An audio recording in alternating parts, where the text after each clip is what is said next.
My news থেকে আপনাকে স্বাগত। দেখতে থাকুন সর্বশেষ আপডেট বাংলা নিউজ। সমাদর্শক, এবার আপনাদের সামনে নিয়ে আসলাম বাংলা নিউজ সর্বশেষ আপডেট। জুমার নামাজ শেষে কাকরাইল মসজিদ ছাড়ল সাতপন্থীরা। এ নিয়ে আজকের প্রতিবেদনটি কেন পন্থীরা মসজিদ ছাড়ল, কাকরাইল মসজিদ ছাড়লো, এ নিয়ে আজকের প্রতিবেদনটি। তাই দেরি না করে দেখতে থাকুন সম্পূর্ণ ভিডিওটি।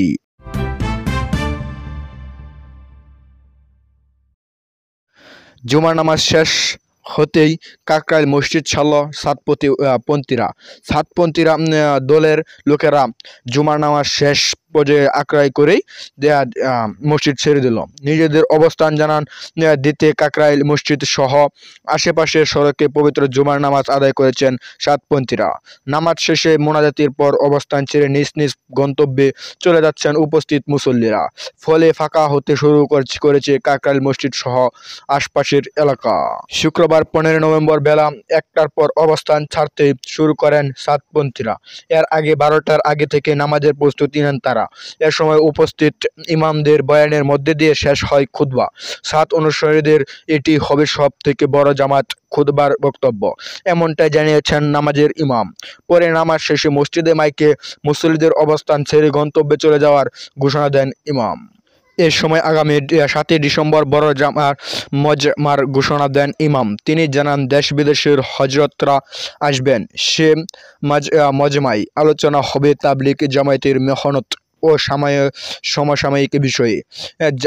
জানা যায়, 2017 সালের নভেম্বরে দুপক্ষের দ্বন্দ্ব প্রথম প্রকাশ্য রূপ নেয়। সেদিন কাকরাইলে দুই দল কর্মীর মধ্যে হাতাহাতি হয়।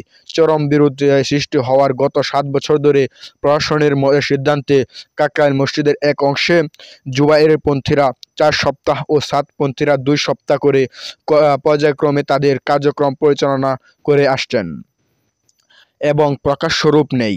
সেদিন কাকরাইলে 2 দল কর্মীর মধ্যে হাতাহাতি হয় এবং আরও তারা বলতে চেয়েছেন, তবে মসজিদের অপর অংশ জুবায়েরপন্থীরা 12ই মাসই নিজেদের দখলে রাখেন। সাতপন্থীরা অভিযোগ, আওয়ামী লীগ সরকারের সময়ে হেফাজত সমর্থন জুবায়েরপন্থীরা বেশি সুবিধা ভোগ করে আসছেন।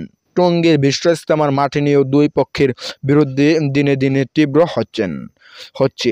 এই ছিল আজকের প্রতিবেদনটি। এরকম নতুন নতুন আপডেট সবার আগে পেতে হলে অবশ্যই আমার চ্যানেল সাবস্ক্রাইব করে পাশে থাকা বেল বাটনটি অন করে রাখবেন, যে এরকম নতুন নতুন আপডেট সবার আগে পেতে পারেন।